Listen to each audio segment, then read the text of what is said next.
Good morning. Good morning. This is Valerie Leonard, the founder of Nonprofit Utopia. I just want to say thank you so much for joining us this morning. And I think it's so befitting that it's a nice rainy morning. We've got two super gardeners here on the show with us. And what do they say? April showers bring May flowers and all of that stuff. But we're going to be talking about resilience. And I think gardening is a wonderful way to find out how resilient we are. And before we get started, I just want to give you an overview of how the show came to be. Peter and I were talking the other day. He is one of my clients, and we were just engaging in small talk, and he was talking about how the pandemic has impacted the work that he does. So he's the founding executive director of the Stein Learning Gardens of St. Sabina, and he was preparing the organization's third season of gardening when the COVID-19 shutdown hit Chicago. He was telling me how gardening supplies and materials were just delivered, schools were closed, and everybody was sheltering in place. And on top of that, the organization was in danger of losing a $90,000 grant. And this could very well have jeopardized the program that is serving over 150 youth on Chicago's South Side.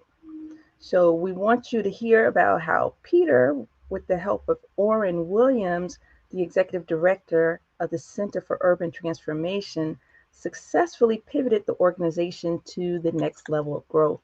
And in so doing, we're going to be viewing one of their videos and talking about the work that they do even beyond the pandemic. So I just want to say thank you guys for joining me. And before we get started, again, can you tell us a little bit about yourselves? And Peter, we'll start with you. And then after that, we'll hear from Orrin. Sounds great. Valerie, thank you so much for having us today. You mentioned the rain. I'm actually covered in rain from being outside in the garden. We're doing a food and garden kit giveaway today. And it was so beautiful out yesterday. We wish we had that weather today, but the show does go on. That's something in farming that you just have to do. You work whatever weather, whatever you're in. So farming in itself is a resilient practice. And there's a fresh example. A little bit about myself. I've been in the what I like to call the intersection of urban farming and youth development space for a little over 10 years. Spent a lot of time doing that work in Rogers Park with two organizations, Let's Go Chicago and A Just Harvest. Passions of mine are healthy food access, food affordability, and seeing neighbors and children and families come together and grow food. And that's where I center my work is on being, how can we as an organization, as a team, be a resource to assist our neighbors in growing and producing and ultimately eating really great food produced right here in Chicago. I've been at St. Sabina since April 2018. I love this community, love the people I work with, the work we have going on. We say every day we'll come to work, until someone tells us not to come to work, and we hope that, like we saw last year, we hope to never have to face that. So we're always looking at ways to keep going, and we're doing that today, right now. Yes, indeed. All right, Orrin. Good morning, all. Thanks for having me, Valerie, with Peter here. Besides being the executive director of the Center for Urban Transformation, I'm also the food systems coordinator for the Chicago Partnership for Health Promotion. And that's a program out of the Office of Community Engagement, Neighborhood Health Partnerships at UIC. So Peter and I have been engaged for a couple of years now. Wow. In 2019, I shared a curriculum that I was developing called Grow Your Groceries. And we decided we were going to do some work together last year. And in fact, I show up at Stein Learning Garden so that we can begin to do the work we're going to do and that we planned last year. And once I arrived, I may have been there 10 or 15 minutes and I get a call to evacuate, go home. The Oh no. pandemic is upon us, and you are to go home immediately. It's like, oh, okay. Um, but in the interim, there was also this swirl of activity, and I'm really um, happy to talk about how resilient people are, and our communities are, and our organizations are. And so we came together with some other folks, and out of that emerged a program that I'll let Peter talk more about. But also came out of that Chicago Grows Food, which is a hashtag and a website. And so the work that evolved there was really exciting. And I think we touched more people than we actually probably would have if we went along and did the program we originally had planned. So, and we find that to be a space where we will hopefully be able to expand, and particularly expand the number of people who garden at home and or in community gardens in particular, and want to make sure to let people know who may be watching and or listening that we consider home gardening to be an extension and also included in the food system. So it's just as important as urban farming or rural farming or anything else you can imagine. The opportunity to grow hyper local food Right. is exciting, and offers the opportunity to get some of the best food you're going to eat throughout the year. Okay, great. So, Peter, can you tell us about the Stein Learning Gardens of St. Sabina and let us know how you got started? I know you kind of touched a little bit on that. Sure. Yeah, we are a really a gift from the Stein family to the community of Auburn Gresham and St. Sabina Church. The late Barbara Stein and her husband Sheldon Stein were interested in doing some philanthropic work. They were looking for a cause to support, and they actually saw Father Flager on TV and thought, they liked what he was saying, liked the work that he was promoting, and wanted to help out. And Barbara called the rectory, I think it's like about 5 or 6 years ago now, asking how she can help. And what came from that was a scholarship fund that her and her husband fund, $10,000 a year for 4 years of college for students that graduate from St. Sabina Academy, and of course go on to high school, but they have to stay connected to the church community and do work and do service in the community as a part of the scholarship. And some of them actually help out in the garden. So they had that going for a couple of years. Barbara is a lifetime educator. She's also a lifetime gardener, grew up in Hyde Park, and her next legacy gift that she offered a few years before she unfortunately passed was to fund a startup garden program at St. Sabina Church for the children of St. Sabina, and by extension, the children of the community. We came in with that, with her support, but also a lot of feedback from the various departments, the school, the community center at St. Sabina, the Elders Village that's right on our campus, to understand, what kind of programs would make the most sense here. And in our first year, very fresh on the scene, we saw 150 kids a week come through the garden. Wow. And 15 to 20 seniors come out to cook and to grow and cook food together. Although that turned into more us cooking food for the seniors, like it was a cooking show. But we loved it. We loved responding to that need, and we just joke with them all the time that we're their personal chefs, not their collaborators. Yeah, so that's how we got started. And when you think about what impact the pandemic has on garden education programs, both what we're doing and happening citywide and community gardens even, it was a real shock to our system in March to get the stay-at-home order and have to quickly think, how do we go from serving 150 kids a week to doing something that matters, that justifies us getting a paycheck, justifies coming to work every day, And I remember sitting in the parking lot with my team and Orrin on that fateful day, and we all were looking at the soil and seeds and just thinking, huh, what what are we going to do with, we saw all the materials to do the work in person, and we had to go home and reflect on that, what the next step was. Okay. And we'll talk more about that. We want to hear a little bit about Orrin and his programs.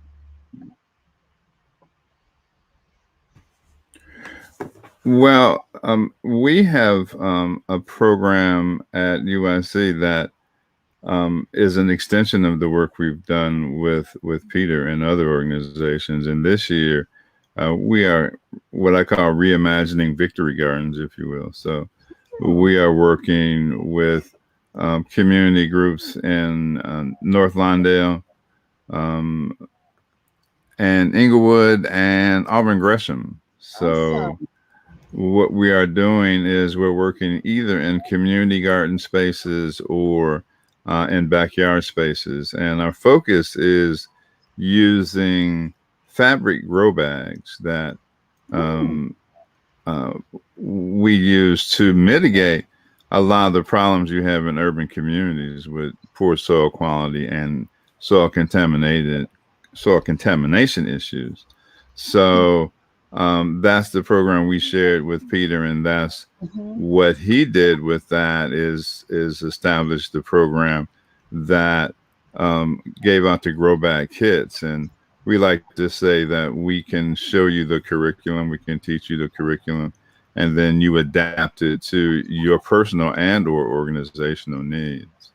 So and this year we're going to establish backyard gardens in Inglewood and in North Lawndale, and also in Auburn Gresham. We've got a site that Peter's going to do, and we're working with Growing Home and Stein Learning Garden and Grow Greater Inglewood and different entities in North Lawndale. So we're really excited about that. And UIC, through our program and our director, is actually chipping in funding to support the work, and we'll be providing grow bags and soil and other things for people in the programs that we'll be working with this year. And next year, we hope to expand the program even further to include more folks. This year is a kind of a pilot year, and then next year we hope to expand it greatly. Okay, so those grow bags, I can remember working on the community garden in North Lawndale years ago, about 20 years ago now, the African garden. And when I was doing the research, I noticed that some of the gardens in Africa were actually in these bags. They look like burlap bags or something like that. Is that a similar concept, that the grow bags, similar to what they're doing in Africa? Well, that's a great question, Valerie, because what they do in Africa actually is what we use as inspiration for our program. And so we thought we would replicate that. And then we went and got coffee bags, burlap bags, and we were going to fill them up with soil. And I realized how big they were and how much soil that would require, and how stable they are. Once you put them in place, you're not going to be moving them around. So I did research and found the grow bags, which come in sizes between 1 gallon up to 100 gallons or more, actually. But our focus is 3, 5, 7, and 10 gallon grow bags for most of the stuff that we do. I was trying to find one, and then I realized I wasn't on mute too. So I didn't want to ramble around too much, but they have handles and they're made of fabric, and they are relatively inexpensive. I think Peter and I were digging around doing research, and I got 20 bags for like $32. Wow. And then, the soil, and you use potting soil and all of that. And you have to make sure you got the right kind of soil. But then other than that, you have to just keep an eye on them. They do require watering. They do require fertilization. and they work. So Right. we really encourage people to not be discouraged because of soil issues and fear of contamination and that sort of thing. So, and there are farms, and I've seen operations that have 25, Mm-hmm. 30,000 grow bags and sitting on land that otherwise is unproductive. So I'm Wow, excited about the possibilities. that's exciting. And you know what? I'm thinking that might be a good segue to share a video that you guys put together. If Sure, you, Valerie, can I jump in and say something real quick before that uh-huh. video gets shown? So, what you're Yes. going to see on the topic of resilience, what you're going to see in this video, and what I'm really excited about when I reflect on last year, I've been looking at emails, I've been like trying to figure out dates when certain things happen because it's all kind of a blur. Um, but what we did last year was all done with existing resources. We really did look at that problem of we have soil, we have seeds, we have curriculum, we have plants, we have all of those resources on site, and we can't get them to, we can't have people come to the site and start thinking, where are people already going to receive things right now during the pandemic? It was very early in the pandemic, so leaving the house was a nervous experience. Still is, still should be. Yeah. But we partnered with CPS food giveaways. So we knew families were coming to pick up food, and with Orrin's expertise in the grow bags, it just made perfect sense. Put the soil in grow bags, pot up some plants, and get them out with the curriculum to two students around the city. So you're going to see that process in this video. But I want to really underscore that sometimes the solution is right in front of you, and it's about how do we weave the resources together in the right way, rather than give up on we have resources but we're not really sure how to make them work in a new context. So everything we did came from stuff that already existed. Awesome. All right. Is it okay to start now? Yeah. People would always say, "Oh, I want to do a garden. I want to go in this lot, and I want to do this stuff." And then the mantra myself and other people would always recite would be, "Oh, soil's poor quality. You live in a city. It's the Rust Belt. You've got to deal with soil contamination and all of that."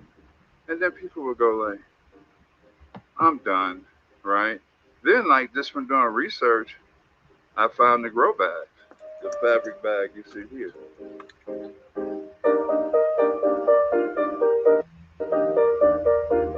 When the stay-at-home order started, a group of us got together on Zoom. We started having weekly calls, initially just to share advice.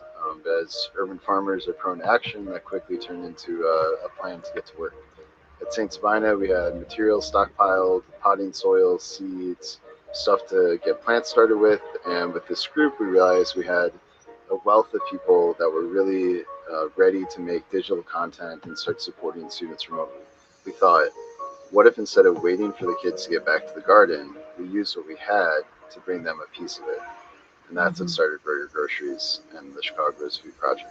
Oftentimes the soil may be contaminated with lead because of the buildings or the structures that may have already stood there before they were taken down. So we ended up getting pallets and pallets of soil delivered here to Stein Learning Gardens in our parking lot. We have these five gallon mesh cloth bags. We get the soil delivered here to St. Sabina. We grow the seedlings. We start these plants and then we distribute them out to different neighborhoods and different communities where we have unique partnerships with schools. Hmm. I actually planted on my stoop, because I don't have any growing space, a whole garden with the bags, because I started to understand that I don't need green space to be able to grow food. And so it inspired me, and I'm also teaching other people because I'm on a very visible street corner. I'd love to see people kind of use this Grow Your Groceries campaign as a way to kind of become addicted to gardening. Like having your first grow bag, having that first tomato that you grew yourself, and then realizing, oh my God, like, there's nothing that compares to this. Mm. collard greens. This guy down here is basil. This is a cucumber. Whoa, whoa, whoa, whoa! Calm down. We got more than one cucumber. It's important for other kids to do it because they can get the experience to do it, and maybe when they grow up, they might want to do something just like it for the community. Kids around the neighborhood really want to grow things, It's so and cute. they can't because of this COVID-19 thing. So it's a good opportunity for them that can bring them home, and when they're ready to eat, pick them off, rinse them off, then eat them. Enjoy them in anything. Since the project began in mid-June, we've been able to deliver at least 1,500 grow kits to families in 24 neighborhoods across Chicago. And So we're just getting it's a started. good When we get this opportunity one for kale them. plant into a family's hand and it goes into their backyard, we don't believe that that's solving the problem. But we do believe, I personally believe, that that's starting a conversation about the access to food that we have into our communities. And when we realize that it's unjust to not have access to healthy food, then we could continue to ask the powers to be and demand from the powers to be to give us access to healthy food. I like to double back to the folks we gave bags to, train them on, how to do this in a deeper way. And the expectation is you teach somebody in your family, your neighbors, whatever the case may be. And that becomes the source Awesome. for real expansion of container vegetable bank.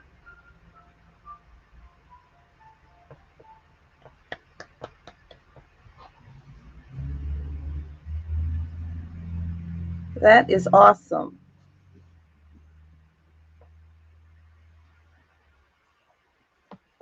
Absolutely awesome. What I like about that is, not only are you looking at food as an issue for nutrition and gardening, but you're also looking at it as a social justice issue. Listening to some of the people commenting.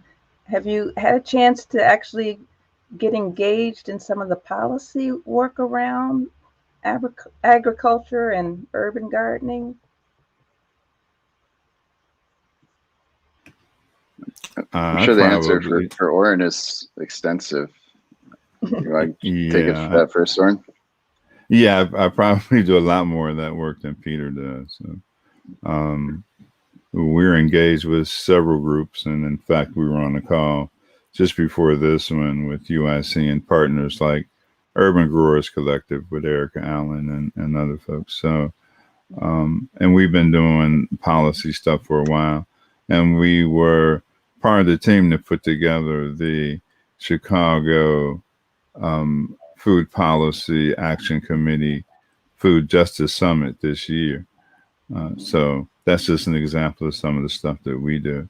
And part of my job too is to sit on health and wellness task forces and work with other groups like Inner City Muslim Action Network and the Fresh Market that will be opening there at 63rd and Racine this June if things go as planned. So again, just some examples of the collective work that I do, and I've been involved in this stuff for a few decades now. And in fact, somebody said I used to be the crazy uncle in the attic because nobody thought that you could do urban farming and do all this gardening and that kind of stuff. So, and now we're, like I said, we've just zeroed in on the home front, not in opposition to anything else, but being inclusive of the total food system, if you will. Okay. So, Peter, getting back to why we're here, that fateful day in March 2020 changed. You left off basically saying that you had all of this equipment, right? Everything for gardening, and you were trying to figure out, okay, what do we do next? So you want to continue that story?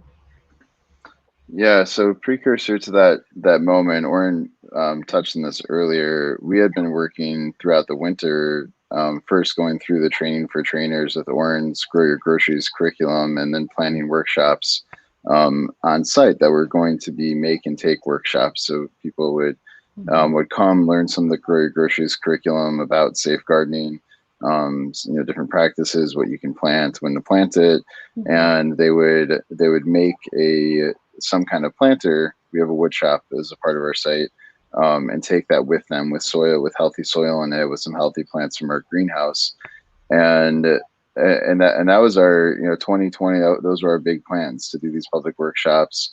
We call ourselves the Stein Learning Gardens because we, of course, teach children. That's our kind of bread and butter, what we're mostly focused on. But we also want to be a resource for home gardeners, both informally and formally.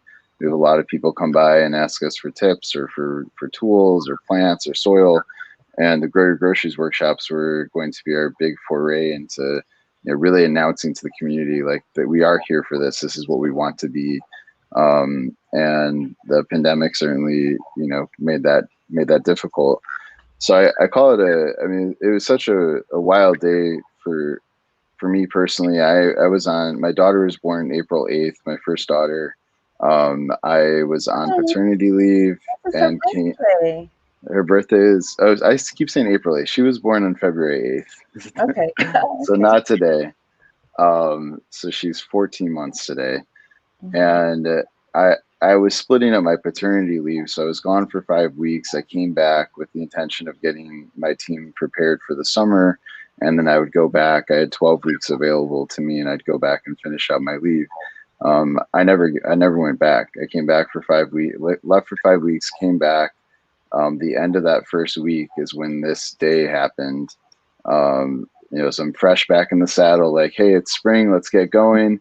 Orrin shows up, soil shows up, and he says, we're ordered to go home and not go outside. So it was a real, emergency brake had been pulled, and you had to shift into, evolve or die mode. That's what I was saying at the beginning of the pandemic. I would love to go home and spend that time with my daughter, but I felt the need to be there to make sure that we pivoted in the right way to stay alive as an organization, to secure our funding, and most importantly, to keep serving the students and families that we work with. It was that was the other heavy lift for us. So one was, what do we do with the resources? The other is, how do we stay in touch with our students and families, and what do they need right now, and what part of that can we provide? So the Gardens to Go, the Grow Your Groceries kits, that was like the light bulb moment. We can stay in touch with our students. We can use the resources we have. We can still partner with Orrin. He's working from home. He can do curriculum and remote support. So really, we turned something that looked really dark into a big win. And once we gained traction, we just kept going, and we're still going. I keep thinking we're going to take a break, but we're still doing it, aren't we, Orrin? Yeah. Okay. So, Orrin, what was going through your mind, as one of the partners who was going to be helping that day?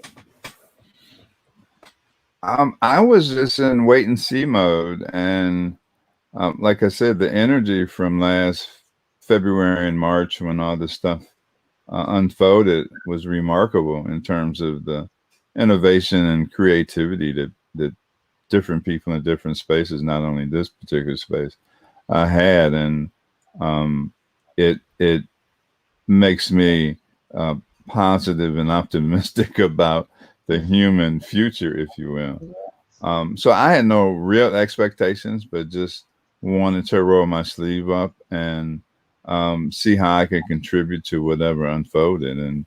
And of course, you saw evidence of what that was. So just glad to be available and be able to work with this great group of people. So, Peter, Valerie, I wonder if I could talk about some of the other folks involved. Yeah. Would that be okay? Yes. So another interesting part of the origin story was, as you can imagine, this was not just an existential moment for us as garden educators at St. Sabina, or Orrin as the food system coordinator at UIC. It was a shock being felt certainly throughout all of society, but within the urban gardening community in Chicago, a lot of people were like, what do we do? What's the next step? And Sometime, I think, beginning of April, Orrin and I started hosting open conference calls where we invited farmers to come, growers to come. There were 2 calls. One was for growers to come and talk about production techniques.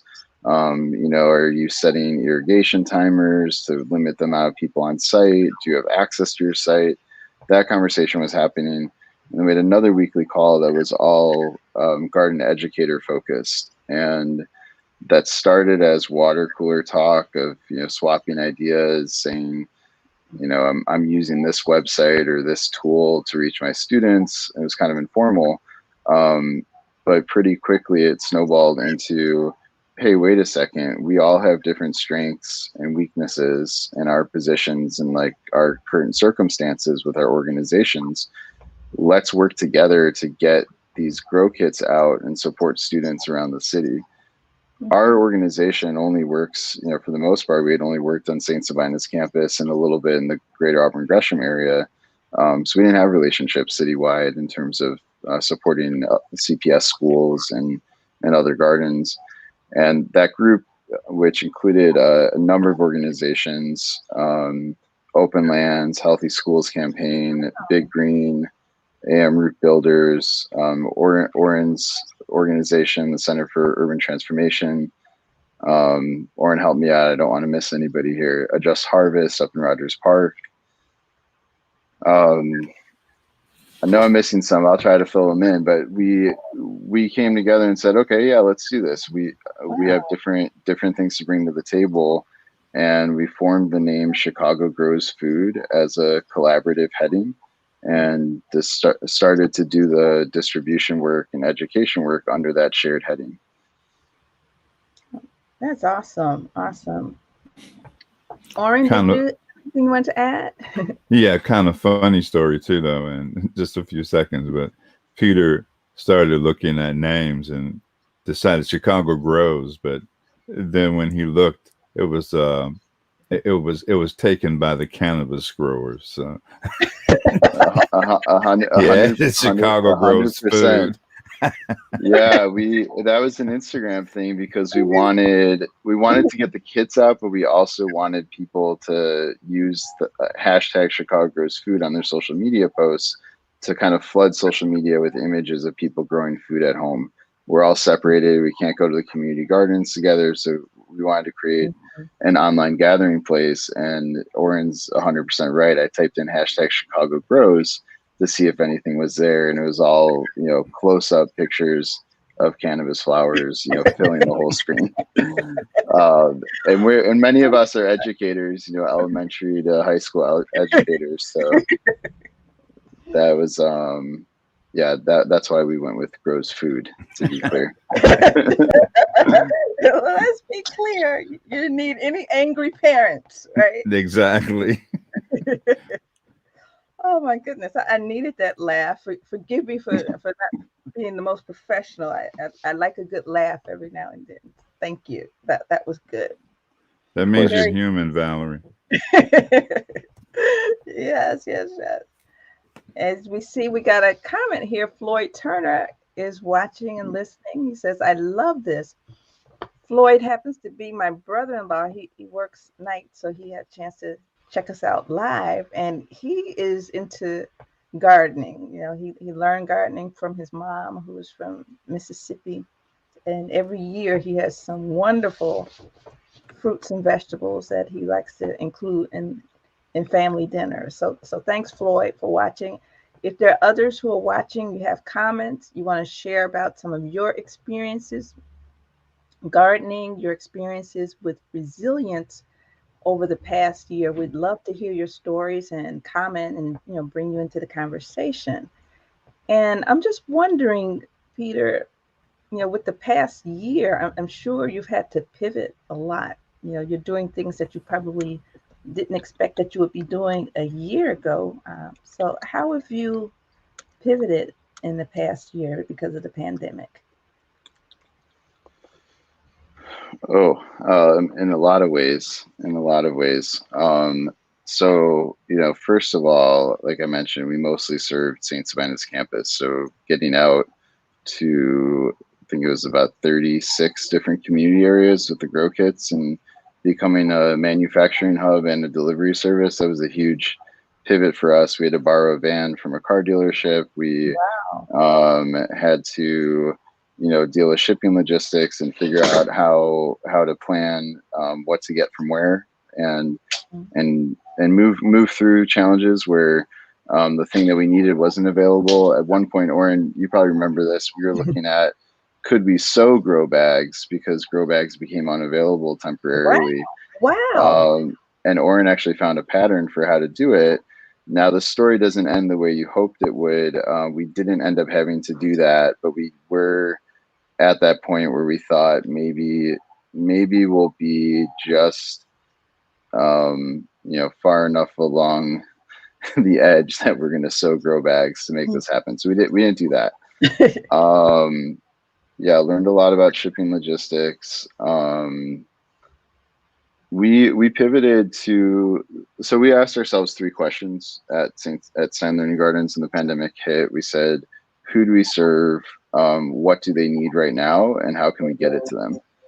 And that was a big shift for us, because we had one idea of what we offered to the community. And in this emergency natural disaster situation, what the community needed was more important than what we established ourselves to give. Wow. So the first 2 months of the pandemic, we were actually delivering box lunches to 8 senior buildings in Auburn, Gresham. We had an opportunity to get 3,600 meals donated a week, and said, we serve seniors, and seniors need food right now. So that's what we're going to do right now as we figure out our next pivot. That kind of ran right into the Grow Your Groceries rollout. And by the time we started doing that, we understood that we were filling bags of soil every day, calling teachers, calling schools, and getting them out. That's amazing. That's amazing. So what are some of the lessons you've learned, Orrin, about this pandemic and this particular situation? Well, again, it's the innovation and creativity that exists in our neighborhoods, for one thing, and having an optimism about humans' capacity to rally in the face of adversity.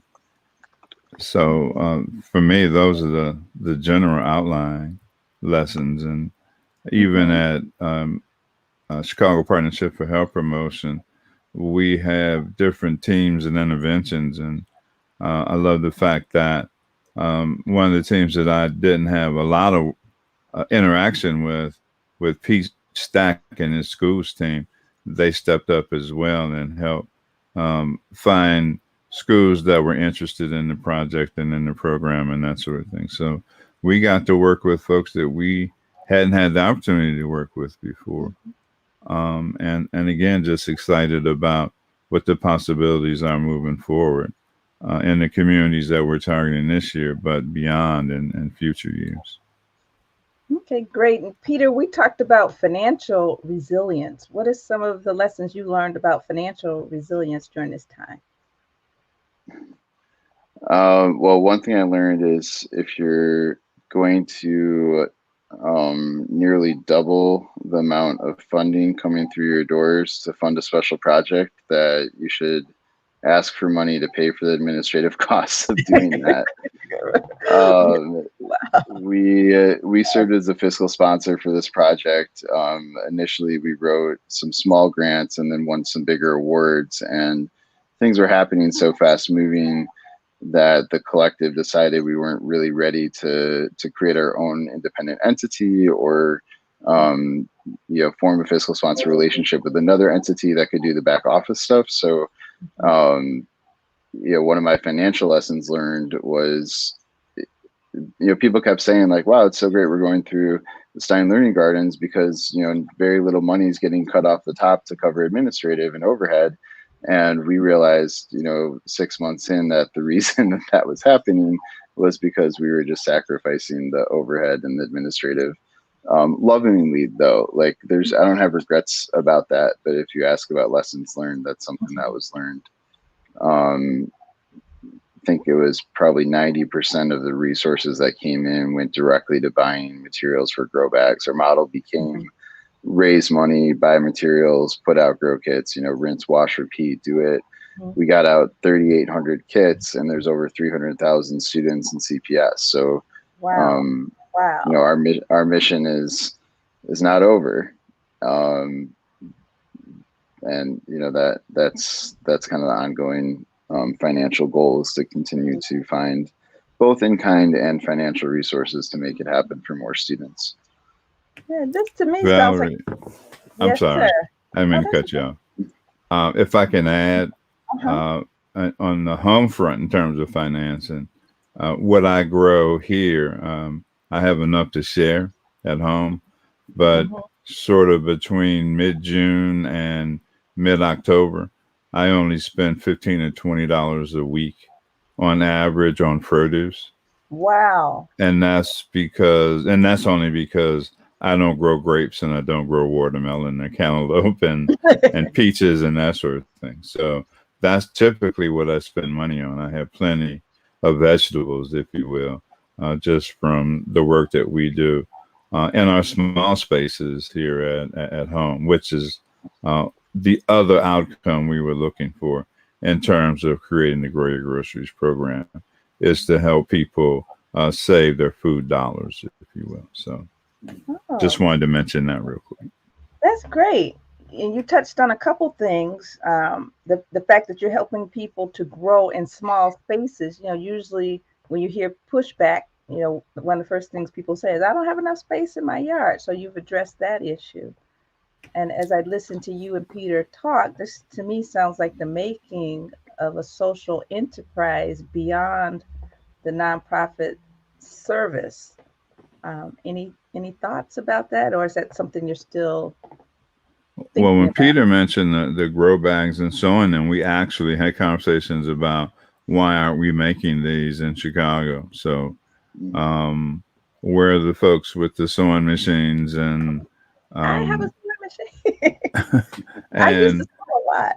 Yeah, and recreating those loft spaces or whatever the case may be, where people could come in and have it be worker owned and all that, cooperatives and all that stuff too. So that's part of our thinking. But just also in terms of gardening, how come we're not capturing some money from bigger entities whose name I won't mention, as our people go off to those spaces to buy plants and soil and seed and all of that. So what about local enterprises that focus on that? So that's just some of the thinking that we've been kicking around for over a year now, right, Peter?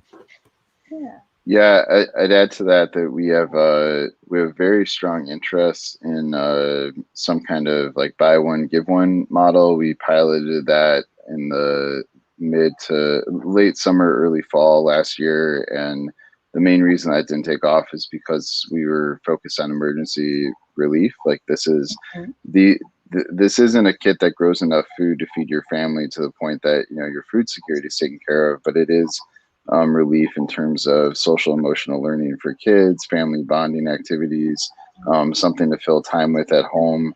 That was one of our goals at the beginning. But we decided that our capacity last year needed to be focused on getting these into the hands of students that their families weren't going out to the garden centers to purchase these materials. We wanted to really prioritize youth on the south and west side in particular. And we did have not to say that there are ubiquitously barriers to access all around the city. We did have families that received this as a gift from the program and then came back and said, hey, I got so excited, I went and got 5 more. And, now we're doing 6 of them at our house. Or my daughter and I just built a raised bed because we were so excited to grow our own food. So we really hope to be that, spark and that inspiration to do more. This is Amante Campbell from our program said in the video, this is the start of a conversation, and it's an opportunity to begin a dialogue about growing and how to grow more and what's going on in your household, what your interests are, and how we can support that, and how the whole collective can support that, because there are amazing people throughout the entire Chicago Grows Food Collaborative. Yeah. Okay, so let's talk about the collective. I don't know if you have access, but I think when you and I spoke a couple weeks about it, I believe you showed me a map to show me where all the people are. I don't know if you have time, or if you have that at your disposal. We give you some time to look for it. But I was really impressed with how many people or how many different organizations were involved and you were able to touch. Is that something that you can share? I know that's not something we planned. And while Yeah, he's no, I'm looking for it right now. Actually, I think I can pull it up. okay, all right. And while he's doing that, Orrin, what would you suggest? For people who have never done this before, what are some of the first steps they could take? They could get in touch with us, and we are planning to launch classes, if you will, a couple of times a week on Zoom. Wow. And we will go through the curriculum that we share with Peter to kickstart what we wound up doing. But that's part of our charge this year, is to offer Zoom classes for people who would like to explore this and perhaps begin gardening. So that begins, I believe, on April the 26th. So if people reach out to us, we will make sure that they get access to those events. And we plan on doing them at least through June, and perhaps pick them up in the fall, because the other thing that people will learn is that you can begin gardening as early as in April. And if you have other things that can assist you with season extension, you can grow year round. I mean, we uncovered some stuff a couple of weeks ago, and we still had greens that were thriving after the February we had. So wow. So no, that's just get in touch. And Valerie, I don't know how you manage that, but people can reach out to us, and we'd be happy to respond and work with people. Yeah. What's your email address and phone number? Yeah. It's ORRINW. Can I put it in the chat here? Yeah. Put it in the chat, and it should show up for everybody. And I can also highlight it. That might be a private chat. Okay, so I have to copy it over to the comments. Yeah. Okay. Yeah, if you copy it over to the comments, or you can give it to me, I could type it and then highlight it. Oh, okay. Yeah. Mine is it looks like it can't go into the comments. Yeah, this is new platform for both of us. So okay. It's ORRINW at UIC.edu.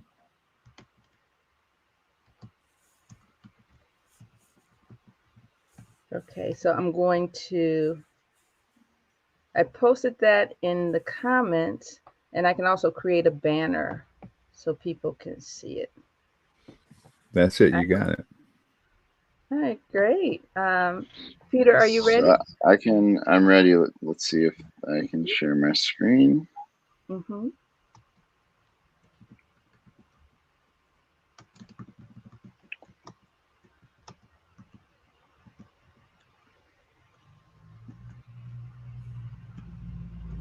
It's going to take me just a minute to change a setting. Okay.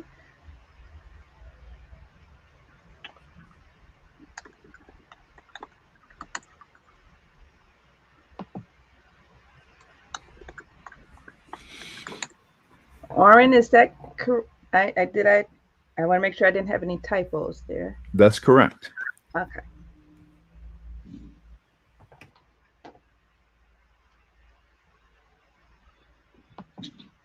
Valerie, I apologize. I'm not going to be able to share my screen. It would require that I restart the browser, which will kick me out of here. Okay. Is there a URL you can give me? I can check it out. Yeah, this should work. Mm-hmm. Drop that in the chat. Okay. Bear with me. And you're gonna want to go down to the, I'll give you the number of the slide. Okay, you posted the URL there? Yep. Okay, so far I don't see it. I just see my comment. It's in the private chat. I can't go into the comments. Okay, Yeah. Got it. All right. And for the listening audience, thank you so much. We really appreciate your patience. I always, this is not something we planned. We're just doing this on the fly. And Valerie, while you're getting that up, just to vocalize it. So our website for the collaborative is chicagogrowsfood.org. We're also on Instagram at Chicago Grows Food. We're on Facebook too. You can find us on Twitter, but we don't say much on Twitter. Maybe we will in the future. If you go to slide 11, that will show the reach of the program, the geographic reach.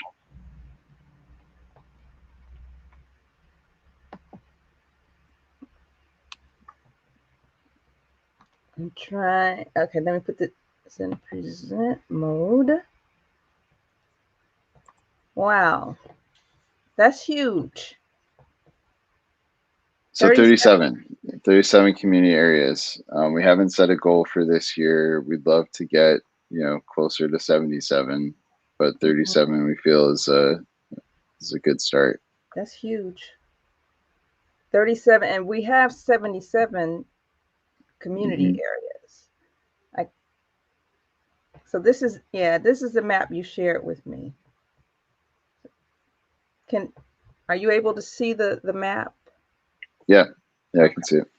Yeah, that's amazing. So you guys were able to touch all of these people within the past year. From May to October of last year. That's absolutely awesome. Absolutely awesome. All right. And we're still doing it. If folks watching are interested in bringing this to their community, please reach out to us through the contact information that Valerie shared. We are looking for more distribution sites and happy to connect with more organizations. We're up to, it says 12 in there, but I think we're up to about 14 project partners at this point. Okay. So get in touch if you're interested. We're ready to work with you. Okay, Peter, can you share with me your email address? I want to type it. I know you said it before, but I want to type it and post it. Yes, it is peter@sabinagardens.org.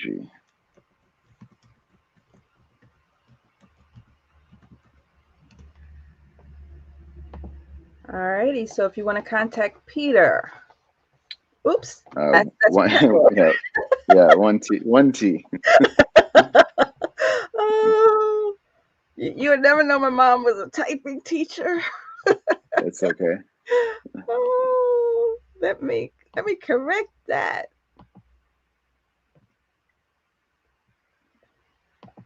All right. Peter at sabinagardens.org. All right, this is awesome stuff. Awesome. And I want to thank you guys for joining me and taking time out of your schedule. Any parting thoughts before we go? For me, real quick, it's about growing groceries, but it's also about engaging with food, but also engaging with nature. So we offer opportunities through our teammates at UIC to teach nutrition and cooking demos, and a lot of our partners do the same sort of thing. And so take advantage of these opportunities and re-engage with your food, but also re-engage with seed and plants and nature. Okay, great. And before we go, if there are any comments, any questions from our audience, please share. And I would like to share those on screen. Any comments, any questions? We'll wait a couple minutes to see if you have any comments or questions. If you want to share any of your experiences with urban gardening, any of your experiences with resilience. All right, so far, no questions, but again, Peter and Orrin, thank you so much. This has been so informative. I will definitely let people know about what you do.